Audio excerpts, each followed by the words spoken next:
Holy crap. 500,000 wizards mine bombs and 200,000 coins. 2 million coins, rather. That is such a huge donation of wizards mine bombs for the collection. This is Peepo time on the Discord. Oh, that's so amazing. Thank you so much, Peepo. Hi there, my name is Cudabear.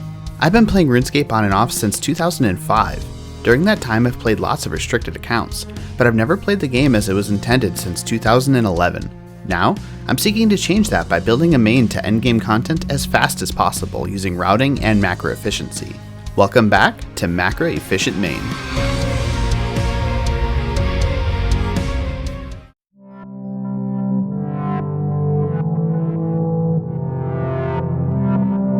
Hello and welcome back to another episode of Macro Efficient Main. Between episodes, I was just getting a head start on the goals for this episode by making some wines. Obviously, I'm going to need a lot of cooking levels for where we're going, and wines are the best way to do it. I'm making them for about an hour now, so we should get a massive experience drop. Almost 300,000 experience from 62 to 68 cooking in one tick. I love wines. They are so incredibly cheap to make now too, so I 100% recommend this for cooking if you need to get up some early levels. I think at the end of the last episode I was 34 cooking, so what I did was bought 1,000 tuna, cooked them on the Hosidius range, got all the way up to I think 50, and that allowed me to make wines a lot more effectively and not have so many go bad. So why did we get the cooking level? And that's because by the end of this episode, I want barrows gloves, and one of the highest stat requirements for barrows gloves is of course 70 cooking, but with a chef's delight I can boost from 68 over 70 and have the requirement out of the way that way, so we're all set there. We do however have a couple additional skill requirements that I'll need to knock out, so I'll be working on those next. The next requirement we need to knock out is actually going to be 48 agility, and unfortunately there's no way around it. I just need to grind it out. I will begin to grow a Marks of Grace collection through this though, which is pretty nice. Hopefully we'll be able to get a graceful piece or two. I'm not sure exactly how many I'll get, but either way it shouldn't take too long, so I'll see you in a couple hours.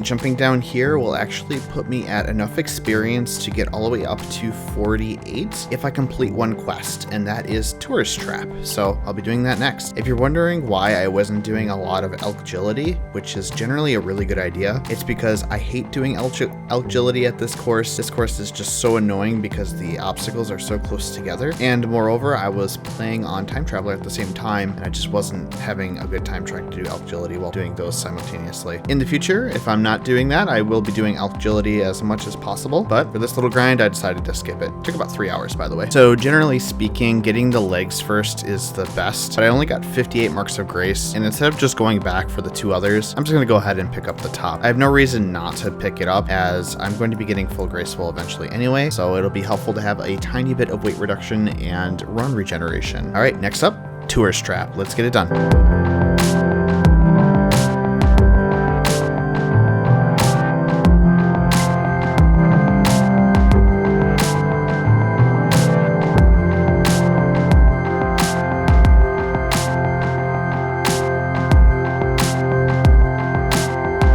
Alright, that's the end of the Tourist Trap, which is a little bit of an annoying quest just because it's so outdated with the mechanics with the guards. I feel like most quests that have guards and stealth mechanics are pretty outdated in this game, but it is really nice to have done as we can claim 2 agility experience rewards for completing this quest, which will put me all the way up to 48, which is the requirement I need to get the barrows gloves. So that is incredible to have. Next, I'm going to go ahead and knock out 53 thieving, which is the next requirement I need. And there's one quest I can do to help with that on the way. So let's go complete Contact.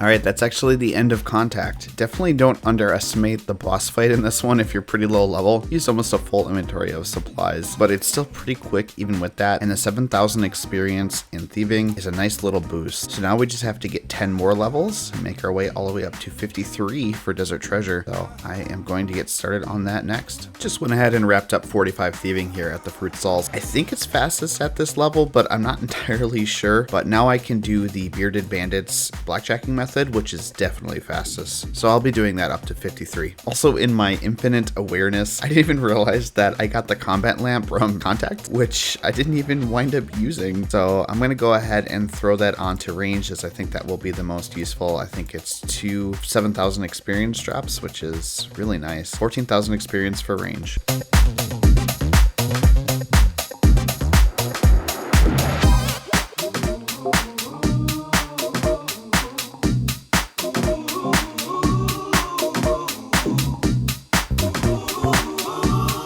All right, guys, would you look at that? It's 53 thieving. Pretty nice, especially when you're drinking wine. It's so great. So clicking on our big boy mahogany trees gets us up to 65 farming, which is actually probably the biggest farming level of this entire series, as now we'll have access to the Farming Guild mid-tier, which includes another herb patch and, more importantly, Hespori, which I'll be able to do intermittently as I have Hespor seeds for some extra experience and rewards. Go ahead and claim the rest of these mahogany trees while we're here, and that should get us all the way up to 66 as well, or 36 experience from it. There we go. There's 66 farming.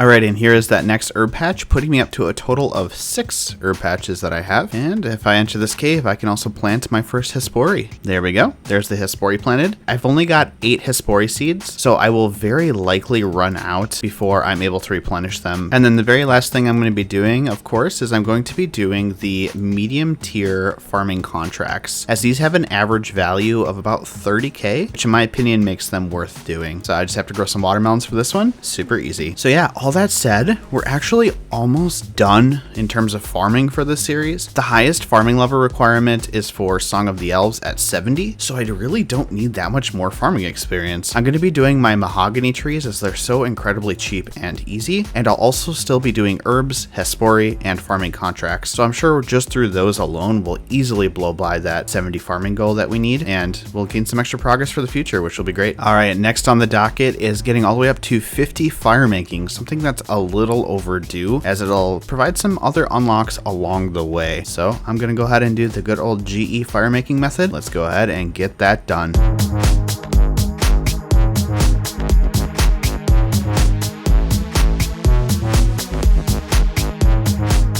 All right, nice and smooth and easy, all the way up to 50 firemaking in about 45 minutes. It's so incredibly fast. It's so nice to have one skill that goes really fast at least, but the next one is not going to be quite so fast. We do have fishing in front of us, so there is one quest we can do to help kick it off. So let's go do Sea Slug.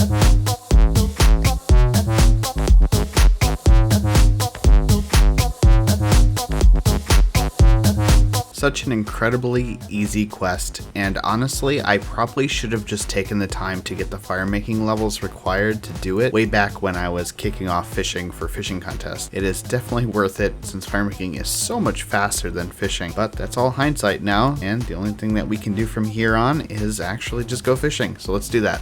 And here we are at my favorite place for fly fishing. It's actually just outside the Farming's Guild. It's pretty convenient since it's really close to a teleport spot and a very useful location that I'll want to visit at intervals anyway. Of course, I'll be using the Admiral Pies to try to speed this up as much as possible, but I need to go all the way up to 48 so that I can boost to 53. This is going to take a while, unfortunately, but there's nothing else we can do to speed it up. Let's do it. One eternity later. So I was apparently so in the zone just fishing away. I got 48 5 minutes ago and I didn't even notice, but that's all I need because with an Admiral Pie I can boost up to 53, which is the requirement I need. Finally all done. This one took around about 2 hours, I think, and it only leaves one skill left, which is mining. Got to get that up to 49, so let's do that.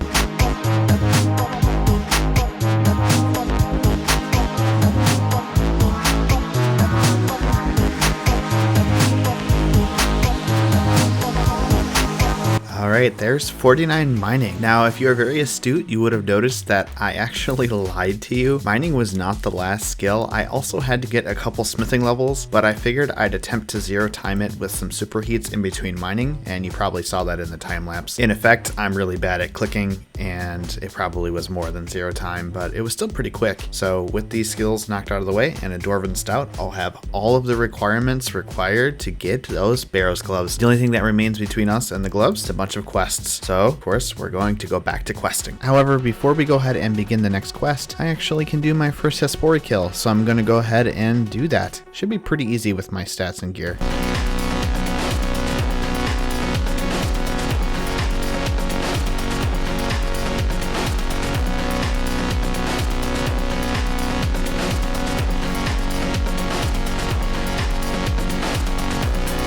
Alright, there we go. I have officially slayed Groot and therefore canceled Guardians of the Galaxy 3. So, sorry to anyone who wanted that. And I forgot my spade. Alright, go ahead and clear that Hespori now that I actually have a spade. 12,000 farming experience, which is amazing, and some Eyesore seeds. Would have preferred white lilies as those are a blocking factor in farming contracts, but I'll get them eventually. Also 5 worms, not bad. Go ahead and plant the next seed. And I'll keep, I forgot my seed. Alright, now plant the seed. And I'll just go ahead and keep doing these off camera unless I get something interesting or something else exciting happens with it. It's a pretty routine boss though, so I kind of doubt it. We're going to go ahead and move on to the first quest, which is required for barrows gloves, and that's family crest. Let's get it done. But right before I do that, I was just doing a birdhouse run, and I realized that I had hit 56 hunter, which is pretty nice, because now if I take a hunter potion, I can plant EU birdhouses, which is a pretty big upgrade. Definitely worth using the hunter potions to plant the highest tier of birdhouse you can do, as it will greatly speed up your progress, but more importantly, it'll give you more of these bird's nests, which are worth a ton of money. So I definitely recommend it, even though the potions are a little pricey.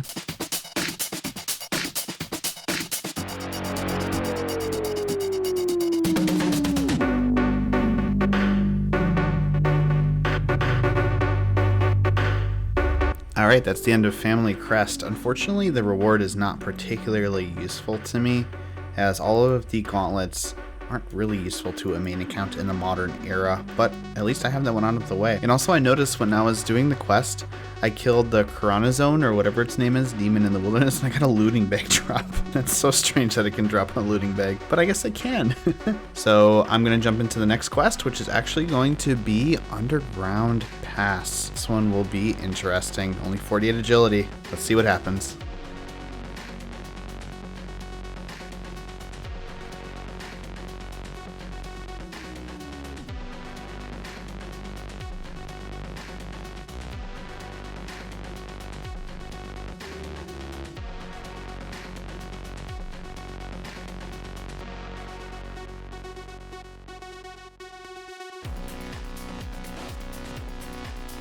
So I, for one, actually think the unicorn deserved to die.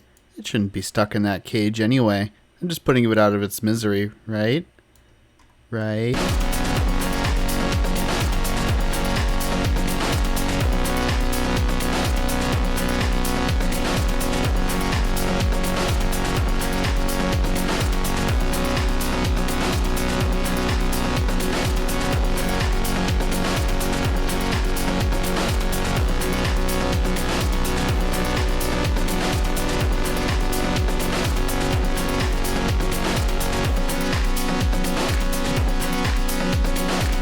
Well, that's the end of the Underground Pass. Definitely not nearly as bad as memory would serve for sure. Even with only 48 agility and some summer pies, I only failed a couple of times. Definitely glad to have that one off the list though, as that is a behemoth on our way to the barrows gloves. Alright, gonna bring it back with a slightly easier quest in Temple of Ikov. Alright, that's the end of Temple of Ikov. You might be wondering where the time lapse is for that quest. And actually, I just completed it so quick that you didn't even see the time lapse. It was like half a frame. And not because I forgot to record. Alright, just a couple quests left to go, and the next one is Heroes Quest. Alright, there's the end of the Heroes Guild quest, which I definitely also did not forget to record. I don't know what happened. The clips just get corrupted. It's out of my control. I don't know what I'm doing. Our next quest is actually Desert Treasure, arguably bigger and more epic than the Recipe for Disaster itself. So let's go ahead and do that one. That's the very last one we need to complete, and we have all the sub-quest requirements.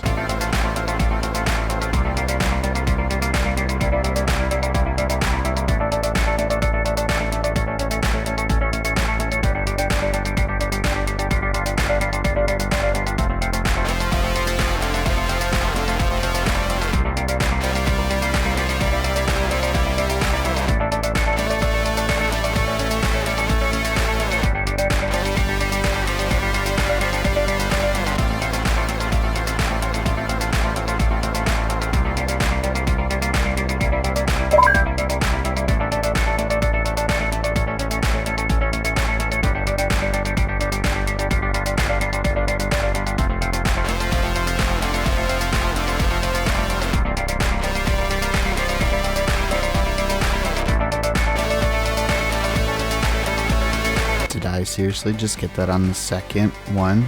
The second lockpick? Yeah, okay, let's continue.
Alright, there's the end of Desert Treasure, the big one, out of the way. I just think I have one more small thing to do, and then we can go ahead and knock out all of the individual remaining subquests of Recipe for Disaster. So we're getting so close. Let's get it done. So this is actually really important. The only thing you need to start Legends Quest is actually just the required quests. I'm missing multiple skill requirements like 50 smithing, 50 crafting, 50 agility, and so on, but I don't need any of those to actually just get the vanilla seed pod for the actual Recipe for Disaster quest. I just need to be able to start this quest and enter the jungle, and you don't need any of that for that. And here's the vanilla plants, just that easy. Wow, another 80,000 Wizard's Mind Bounds from Dauka. Oh my goodness. That's absolutely amazing. Incredible. One cool thing about knocking out all the requirements at once is I can just go through and inspect all of the heroes that are at the dinner and get the subquest started without having to come back here each time. So I'm going to go ahead and do that now. And then of course we're going to move on to freeing ceramic bars. I figured I'd do it just because I got the vanilla pods ready anyway.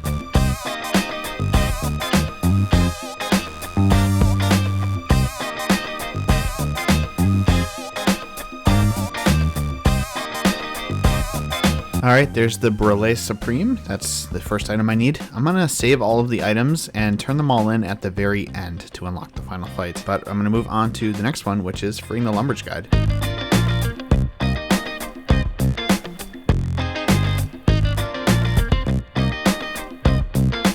And there is the Cake of Guidance. That one is so incredibly fast to get done. So next on to Scratch. Ooh.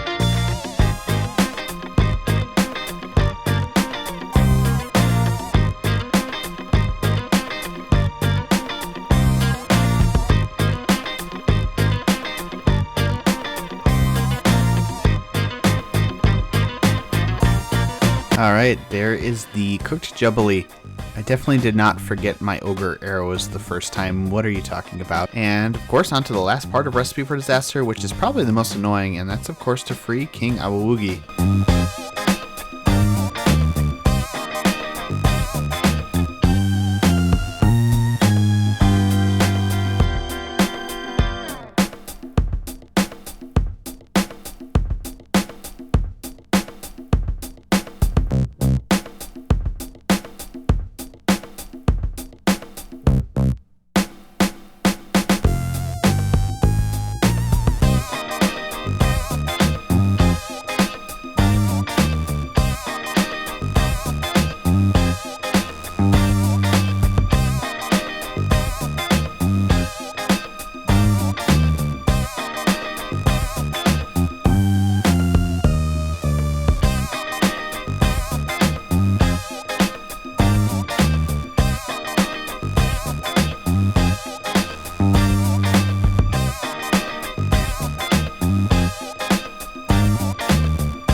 here we are, the classic RuneScape YouTuber moment where the YouTuber has to call out, oh no, I only brought 3 snakes. What's going to happen if I burn them all? I don't know what I'm going to do. Oh my goodness, I cooked the first one. We're absolutely fine. All right, let's go complete the quest. This is actually really cool. I've never really done this before. Get to complete all these subquests one after another and get a lot of really nice experience rewards from it, which is just absolutely incredible. Actually, I have to click through all the interfaces here. Use the Brûlé Supreme on ceramic bars, boom, and then use the stuffed snake on King Awoogie. And there we go. That is all the subquests for Recipe for Disaster complete. Now I just need to actually defeat the Colin Neuromancer. 10,000 agility experience is really nice.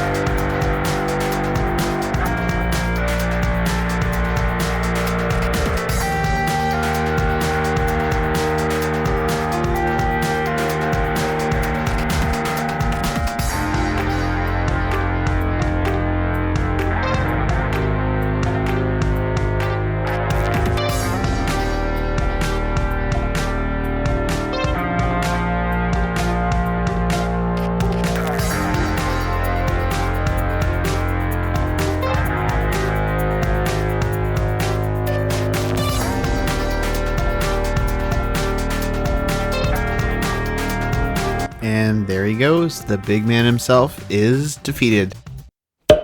That's the end of Recipe for Disaster, and we therefore have unlocked the Barrows gloves, one of the most iconic quest unlocks of anyone's RuneScape progress. Let's go ahead and purchase them straight away. Of course, we're going to go ahead and purchase those gloves. I'm so incredibly broke that I actually have to high elk a few more of these magic longbows to even be able to afford the gloves. So give me a moment. And with the right amount of money, we can purchase the Barrows gloves, which are incredible. On their own, they provide 12 melee strength, so they will definitely be my primary melee gloves for a long time. But even in addition to that, they provide a really nice range accuracy bonus, and that'll be super handy to have. And you may be thinking, oh Cuda, you forgot your antique lamp again. Why do you always forget your antique lamps from your quests? Well, I didn't this time. This lamp actually requires level 50 in a skill to use, and I definitely want to use it on rune crafting, but it's one of the few experience lamps in the game that you can just straight up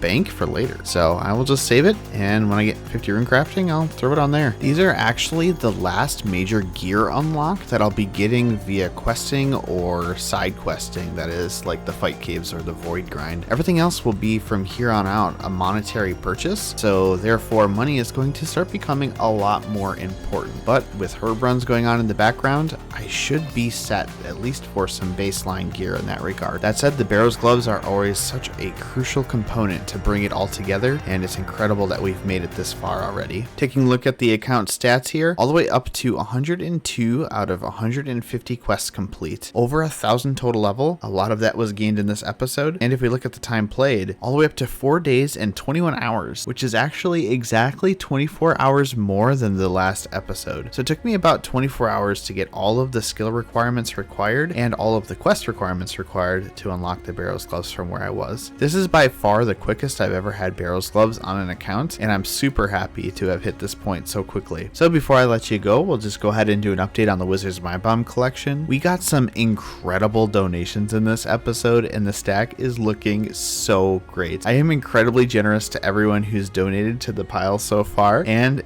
I'm still so excited to see where this collection can go. It's just super exciting to know that I have so much beer in my bank, completely driven by this community, and it's just so incredible. I'm so grateful. If you have a look in here though, as you can see, all the way up to 1,088,000 Wizard's Mind Bombs. That's just a staggering amount of alcohol. Throw that in the price checker and you've got 113 million in Wizard's Mind Bombs. I had no idea that we would ever hit 1 million Mind Bombs when I started this collection, and that's just incredible. Lastly, of course, as you can see, the community cash pile is up over 18 mil, and I hope to do some community streams coming up where we do some events and some games to win cash prizes, so definitely have a look out for those. Of course, if you're looking for updates on whether or not a stream will be happening, the best place to do that is in Discord, linked below. Alright, this outro has already gone way too long. Please like, comment, and subscribe on the video, and next time we're going to be doing more questing. Bye!